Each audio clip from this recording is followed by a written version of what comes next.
कि आज एक बड़ा एहतजाज जंतर मंतर पर देखने को मिल रहा है, जहां संविधान सम्मान आंदोलन, इसी पर हमसे बात करने के लिए मोहम्मद शफी साहब मौजूद हैं। सर, जिस तरीके से हम देख रहे हैं कि संविधान सम्मान आंदोलन, संविधान आखिरकार बचाना किससे? जो संविधान के रखवाले हैं वही तो संविधान की धज्जियां उड़ा रहे हैं। सही है, लेकिन संविधान तो है, और जो संविधान जो बनाया, जो उसके बनाने के वक्त में जो नीयत थी वो देश को चलाने के लिए थी और देश में जनता के राज को लाने के लिए थी, और तमाम जो भी यहाँ के लोग हैं उनके सबके जो राइट्स हैं उसमें जो निहित हैं उनको दिलाने की थी।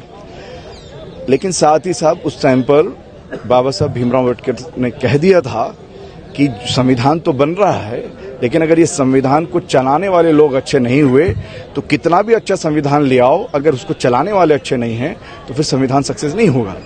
तो जब अगर तब्दीली नहीं आएगी और सिर्फ आयाराम गैराम की तरह आज नहीं तो कांग्रेस नहीं तो ये जो चलेगा, तो एक अल्टरनेट की जरूरत है। तो आपको मालूम है social democratic party of India पूरे भारतवर्ष में काम करती हुई आई है। तो इसी बीच में जब भारतीय बहुजन अलायंस ने हमसे कहा कि हम लोग बहुत संजीदगी के साथ एक मूवमेंट बना रहे हैं और राष्ट्रीय स्तर की पार्टियां इसके अंदर हैं, SC, ST, OBC, तमाम धर्मों को जो देश में रहने वाले हैं उन सबको एक मिलकर काम करने की जरूरत है। मैंने बहुत अच्छी बात है, हमने उसमें सहयोग दिया और उसी जो भारतीय बहुजन अलायंस में एक फैसला किया गया कि हमारे 75 वर्ष हो जाएंगे तो अगस्त 9 के बाद तो हम लोग एक जंतर मंतर पर संविधान के सम्मान को रखते हुए और लोगों को उसके लिए आगाह करते हुए एक कार्यक्रम, एक बड़ा प्रोटेस्ट होना बहुत जरूरी है। उसी को रखकर ये आज प्रोटेस्ट यहाँ पर रखा गया और इसमें साफ तौर पर कि संविधान की धज्जियां किस तरह से उड़ा रहे हैं। और जो चौकीदार चोर है, या कहते हैं कि चोर चोरी से जाए हेरा फेरी से नहीं जाए, हम ये कहते हैं कि ये हेरा फेरी नहीं, ये चोर वो है जो डाकू हो चुके हैं। अडानी ने 9,000 बीघा जमीन आसाम के अंदर अडानी सीमेंट के नाम पर ले ली और वहां से 14,000 जो परिवार रहने वाले थे, जो शेड्यूल्ड ट्राइब्स थे या शेड्यूल्ड कास्ट थे और जो वहां के मूल निवासी लोग थे, उन सबको वहां से निकाल रहे हैं। इससे पहले मुसलमान जहां रहते थे उसमें 3,200 जमीन, जो आप देख रहे होंगे अभी बहुत हाईकोर्ट का जो जज जो शॉक्ड हो रहे हैं, 3,000 जमीन कि एक कैसे कंपनी को दे सकते हैं। तो शहर के शहर खाली करा के इसको कॉरपोरेट घरानों को दी जा रही है और वहां से 2,000 परिवार मुसलमानों ने जो है वहां से निकाल दिए गए। जो बिस्वा हैं CM या जो इस तरह के काम कर रहे हैं उन्हें जेल में होना चाहिए, जो गलत काम कर रहे हैं। आप देखिए UAPA को जानते हैं हम, UAPA हम पूरे देश के तमाम नागरिकों से कहना चाहते हैं कि इनडायरेक्टली UAPA आप पर भी लगा दिया है। क्यों? क्योंकि आपकी शहरियत छीन ली जाएगी। UAPA में क्या होता है कि आपको खुद साबित करना होता है कि साहब मैं दोषी नहीं हूं। ऐसे ही SIR में आपको साबित करना पड़ेगा, आपकी वोटर लिस्ट वो नहीं मान रहे हैं, आपके आधार कार्ड को नहीं मान रहे हैं, आपके राशन कार्ड को नहीं मान रहे हैं। तो मतलब क्या है, आप कहां से साबित करेंगे? कोई गरीब आदमी कहां से जमीन लेकर आएगा? कौन पासपोर्ट बनाएगा? तो क्या आपको नहीं लगता कि जिस तरह से UAPA की कार्रवाई हुई है उस तरह से तमाम शहरियों पर UAPA की तरह SIR लगाया जा रहा है, सर लगाया जा रहा है? और हमने उसी वक्त कहते थे जब सरकार आई थी, जब ये योजना आयोग को, जो प्लानिंग कमीशन को चेंज करके इन्होंने नीति आयोग बनाया, नीति आयोग, और ये वो अंग्रेजों की औलाद हैं, इसलिए अंदर दिखाते तो बाहर से खाकी हैं और अंदर से जो है पूरी तरह से ऑरेंज जो है ब्रिटिश के अंदर निकलेगी, इनकी जो चड्डी रहेगी। तो वही चीज जो इन्होंने अभी की। नीति का मतलब सिर्फ नीति नहीं है, national institution for transforming India है और देश को ये लोग ट्रांसफर कर रहे थे। और वही काम दिख रहा है आपको कि ये लोग अनडिक्लेयर्ड एक आतंकवाद का काम कर रहे हैं, क्योंकि देश में हमारे दो नाम है, इंडिया इज कॉल्ड भारत।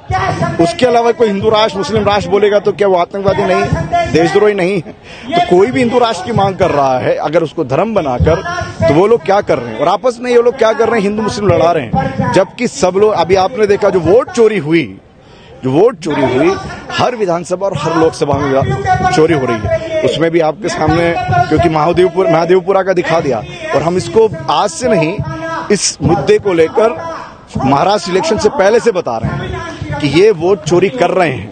और हमारे केस स्टेटमेंट्स देखिए आप, हमारे उसके ऊपर जो प्रोग्राम्स देखिए आप, जुलाई से हम बोल रहे हैं, ये तो अभी आके राहुल गांधी जी ने बोला क्योंकि अपोजिशन लीडर है और सब लोग उस तरह से इसको हाइप कर दिए मीडिया को। Social democratic party of India पहले से कह रही है कि ये वोट चोरी हो रहा है और इलेक्शन कमीशन इसको चोरी करवा रहा है। क्योंकि चुनाव आयोग तो इस चीज को मानने के लिए तैयार ही नहीं है ना। वो कह रहे हैं कि ये मनगढ़ंत बातें हैं, ये पता नहीं कहां से डाटा, ये ऐसा डाटा तो हमने दिया ही नहीं जो राहुल गांधी ने पेश किया, या कहां कोई सबूत ठोस पेश कर पा रहे हैं जो भी लोग इस चीज की बातें कर रहे हैं। ये देखिए, वोटर लिस्ट तो पक्का सबूत है और वो तो दे रहे हैं। ये अभी जो आप इलेक्शन कमीशन से जो वार्ता सुन रहे हैं वो बीजेपी के स्पीकर बात कर रहे हैं, तो बीजेपी का स्पीकर क्या बोलेगा आप सोच लीजिए। तो जो ज्ञानेश्वर जी का जो ज्ञान है वो अज्ञानियों से लेकर आएंगे तो वो ज्ञान अज्ञान हो जाएगा और वो अज्ञानता पूरे देश में फैला रहे हैं और उस अज्ञानता के खिलाफ हम लोगों को जागरूक करने का काम कर रहे हैं। यहाँ हम लगातार देख रहे हैं कि SIR का भी जिक्र मंचों से हुआ, पर यहाँ बैनर पर लिखा हुआ है जिसकी जितनी संख्या उसकी उतनी हिस्सेदारी।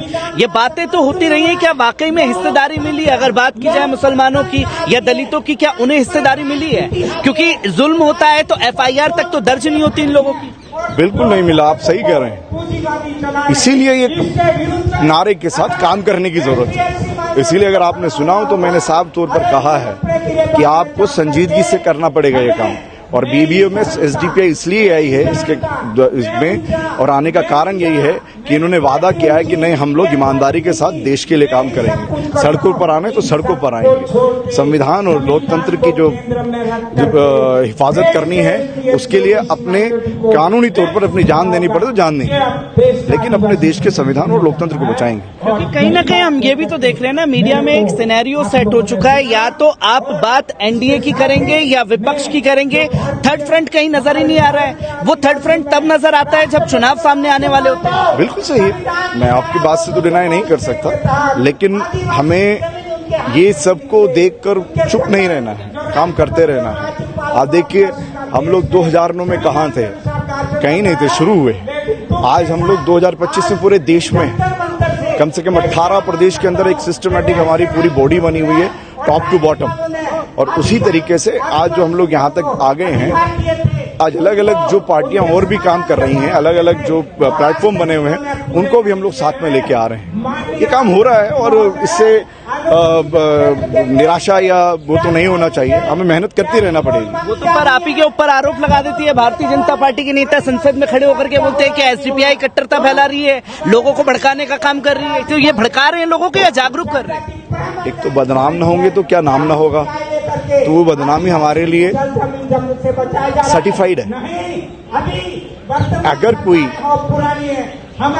पिछड़े या जो हमारे यहाँ के जो लोग हैं, जो मजलूम हैं, किसान हैं, ये बात कहे तो हमें दुखेगा, लेकिन अगर सत्ता के लोग अगर हमारे बारे में गलत बात कह रहे हैं तो उन्हें डर लग गया है। उनको लग गया है कि कोई है जो अब संविधान को बचा सकते हैं, लोकतंत्र को बचा सकते हैं।